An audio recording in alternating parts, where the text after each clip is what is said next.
What's up, YouTube? It's your boy Protect. It's good, y'all. Boy Towns back with another one, cuz. Yeah, I sound country for like 5 seconds. Nah, what's up, y'all? Hey, um, what's today's topic? Oh yeah, I gotta fix your franchise. I gotta fix your team. Your team is trash, and I gotta fix it. Time to get my tools. Time to put my GM hat on. Let's get it going, cuz. All right, this is episode 7 of Fix This Franchise. The franchise I picked for this episode is the New York Giants. Oh my goodness, this team got some problems, boy. Got some problems. Um, sorry, sorry. Laughing. My wife just said something was funny, but yeah. So, as you know, in the off season's began now. Black Monday, they gave Pat Shermer the boot, got him up out of there. And they hired former Patriots wide receiver coach and special teams coordinator Joe Judge. We're not talking about Judge Joe Brown now. We're talking about Joe Judge, okay? So, how Joe Judge? They have a quarterback in place in Daniel Jones. They have their franchise running back in Saquon Barkley. They have a number one wide receiver in Sterling Shepard. You like Darius Slayton a little bit. You got Evan Ingram's a really good tight end. They have no O-line. The line is trash. The line is garbage. They can't protect the lick. They can't block anything. They can't call for cold. They can't do anything. They suck. Trash.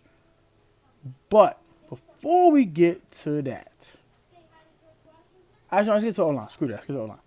Nate Solder was the worst contract to ever get to offensive lineman in the past 5 years.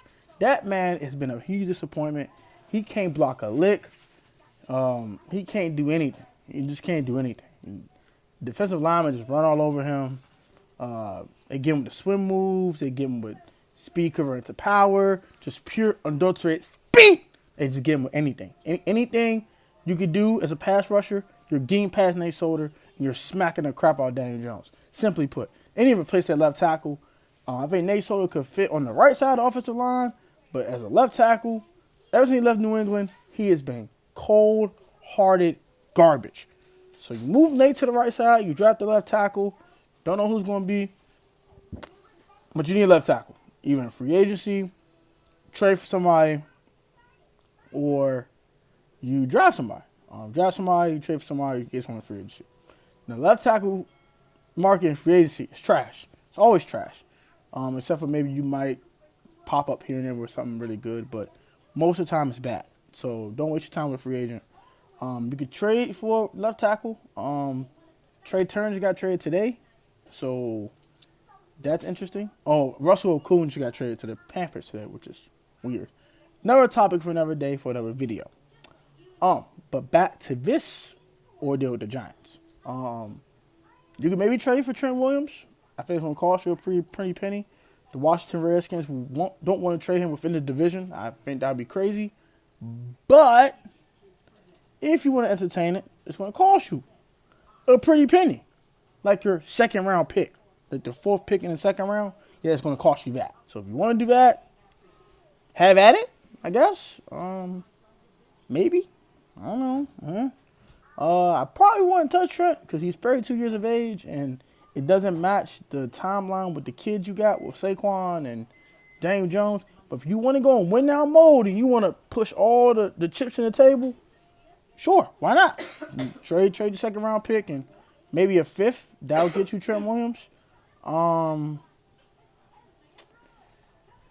that's really about it in the trade market for left tackles. There's not a lot of left tackles. Russell Okung just got traded, so he's off the trade market. He's in Carolina now, so there's not really much in the trade market. And you're picking at 4, that's a little too early for a tackle, in my opinion. I think Andrew Thomas is probably the best tackle in this draft, and he's not a top 10 pick. So don't waste your 4th pick in the draft on a left tackle when it's not worth drafting a left tackle at 4. You also have some linebacker issues. Alec Ogletree, don't know what's up with him. You got the other guy, I forgot his name. Bro. 57. We were at 57. I forgot his name. Damn. I'm bad. I'm getting bad with names right now. I can't think of it. But them 2 guys, and nothing else at linebacker. So Isaiah Simmons, you had the 4th pick in the draft. If he's available, I think that definitely should be the pick. He's definitely the most versatile player defensively in this draft. I don't think he's a DB in this league though. I don't think he's that versatile, but he could definitely probably maybe play outside linebacker, inside linebacker. Could maybe play a little bit of safety for you, maybe in a pinch, but he ain't playing on corner. Chill that out.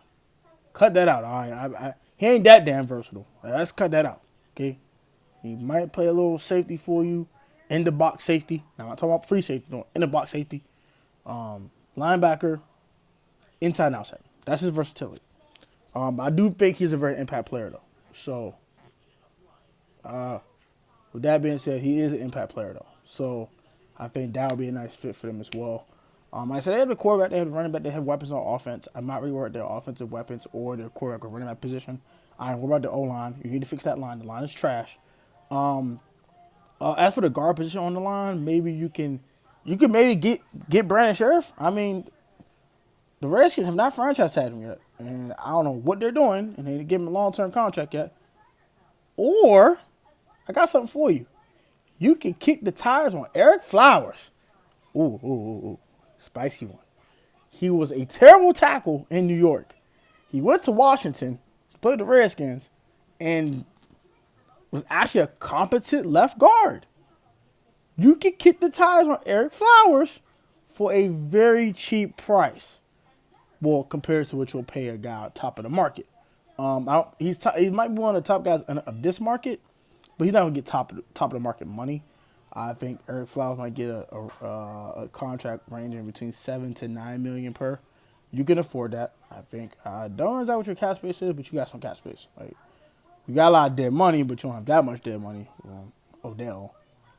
I'll just watch that situation. And also, if you want to upgrade the wide receiver position, you could do that later on in this draft. This wide receiver class is so deep.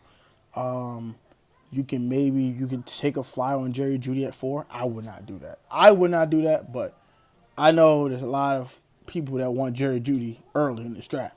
He's probably the best receiver in this class. It's not close. So I think the wide receiver position is fine though. Like, I don't really think that's a dire need. Got Golden Tate, got Darius Slayton, and you still have Sterling Shepard your number 1. So I think you're fine at receiver. I don't think that's an issue. I like Evan Ingram's a tight end. He's a really good tight end option as well. Defensive line is it can use some fine tuning. You can use a pass rusher. You need Chase Young, and that's who you really will hope that's sitting there at 4. You would like Isaiah Simmons a lot, but you want Chase at 4. If you really want to upgrade your defense and make your defense go from bottom half of the league to about top 14, 15-ish, right at the top half of the league, and you're stopping people consistently, and you're not getting a lot of points on the board, and they're not getting like 27, 30 points every week, go get Chase Young. I think he's a difference maker. He's a offensive line wrecker, and he's a game changer. He's a game breaker. You know, on NBA streets, when you see the game breaker pop up, game breaker, that's who Chase Young is. He will destroy everything walking. So that's who you really want. I don't think the Redskins are not drafting Chase Young. I think they're taking Chase Young in too. So he's gone. Okay, he's gone. For real. But you know, it's line season. Everybody's about Tua to Washington and all that good jazz. So maybe Chase might be there for you. And if he's there, you draft him. There's no question. You draft him, okay? Because I don't think Detroit stand at 3. I think if they pass on Chase, as in the Redskins, the Dolphins will call. They would trade up, draft Tua Tagovailoa, and then the Detroit Lions would sit at 5. You're sitting at 4. Tua's gone. Chase gone. Burrow's gone. I'm sorry. Let's just say the Redskins trade out at 2 period. And I don't know. It goes Burrow, Tua, and then Herbert. Hypothetically. I'm sorry. Chase is sitting there at 4 for you. That's perfect. It's a perfect scenario for you. But I don't think it's going to go that way. I think it's going to go another way where you get Isaiah Simmons or you move down and get Isaiah Simmons anyway if you still have another first round pick to play with and draft another player. I think you'll probably go the tackle out of Iowa. I forgot his name. Or Andrew Thomas. I think it goes like this. You either stay at 4 or you move down like to maybe 6 or 7 or something like that, or 5. You might just swap picks with Miami or whatever, or you might swap picks with Indianapolis. Get the tackle out of Iowa, and then later on you can go get an impact linebacker or a pass rusher. There's other pass rushers in this draft. It's not just Chase Young. But Chase Young is the best. And it's not close. So that's my thing on that. So this is what I would do if the Giants. One, I would definitely in free agency, I'm looking for a guard. I'm looking to get Eric Flowers back. I think he would be a nice upgrade at guard for you. I don't know why they didn't kick him to guard in New York the first time, but it didn't make no damn sense to me. Secondly, I'll be hoping for Chase at 4.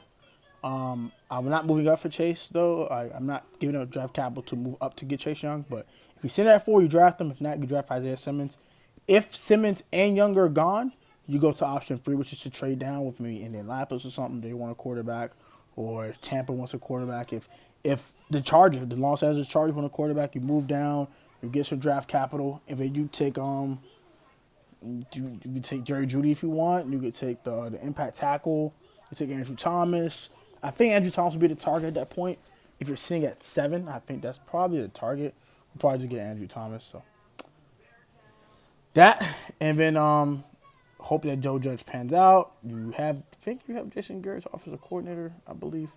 So I hope that Daniel Jones gets used to the new offense and really, really acclimates himself, stays in the playbook and all that. And Saquon, of course, if your receivers can actually get another year of chemistry with Daniel, so I think they'll be a lot better as well. So that'll do it for me right now. That's your FTF fixes franchise for the Giants. They already did a lot of good things this offseason to fix their franchise. But I will tell you one thing. If 2020 is not a year of progress for the Giants, Dave Gettleman has to go. So that will do it, man. Thank you guys for watching. View, comment, subscribe if you're new. So turn on notifications for catch Pro Sports video. Put God first out the way, man. Post that family shit strong like always. Always remember, you might not be the most athletic or talented in your field of choice, but if you stay professional and technical in every single facet of your professional choice, you can always overcome the lack of athleticism and talent, especially if you're professional choice, if it's a sport, if you're less athletic than the person in front of you. Take it easy, guys, man. Have a great one. Peace. The Giants suck, but if you take this plan and run with it, I might just fix your franchise. Episode 8 will be on the Chicago Bears. Take it easy, guys. Peace.